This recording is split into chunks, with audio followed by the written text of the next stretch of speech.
अखंड सौभाग्य का व्रत करवा चौथ सुहागिन महिलाओं के लिए सबसे महत्वपूर्ण दिन होता है। इस दिन अपने पति की लंबी उम्र के लिए महिलाएं निर्जला व्रत रखती हैं। इस साल करवा चौथ का व्रत 1 नवंबर को रखा जाएगा। आइए इस वीडियो में जानते हैं करवा चौथ मनाने की असली कहानी क्या है।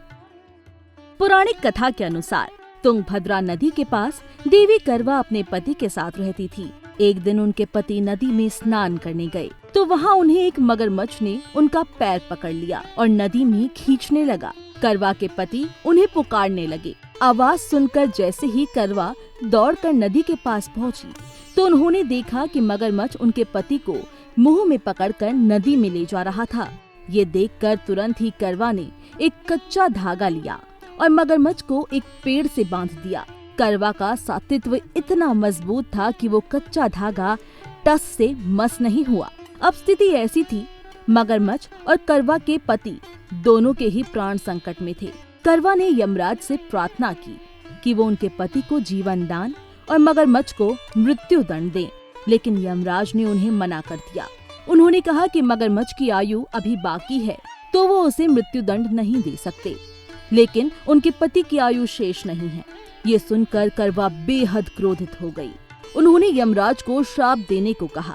यमराज के पास खड़े चित्रगुप्त सोच में पड़ गए, क्योंकि करवा के सत्तित्व के कारण ना तो वो उनको श्राप दे सकते थे और ना ही उसके वचन को अनदेखा कर सकते थे। उनके श्राप से डरकर यमराज ने तुरंत ही मगरमच्छ को यमलोक भेज दिया। साथ ही करवा के पति को जीवन दान दे दिया। इसके साथ ही चित्रगुप्त ने करवा को आशीर्वाद दिया कि तुम्हारा जीवन सुख समृद्धि से भरपूर होगा। चित्रगुप्त ने कहा कि जिस तरह तुमने अपने तपोबल से अपने पति के प्राणों की रक्षा की है, उससे मैं बेहद प्रसन्न हूँ। मैं वरदान देता हूँ कि आज की तिथि के दिन जो भी महिला पूर्ण विश्वास के साथ तुम्हारा व्रत और पूजन करेगी, उसके सौभाग्य की रक्षा मैं करूँगा। यही कारण है कि करवा चौथ का व्रत किया जाता है और प्रार्थना की जाती है कि हे करवा माता, जैसे आपने अपने पति को मृत्यु के मुंह से वापस निकाल लिया था, वैसे ही मेरे सुहाग की भी रक्षा करना। करवा माता के द्वारा बांधा गया वो कच्चा धागा प्रेम और विश्वास का था। उस दिन कार्तिक मास की चतुर्थी तिथि के कारण करवा और चौथ मिलने से इसका नाम करवा चौथ पड़ा।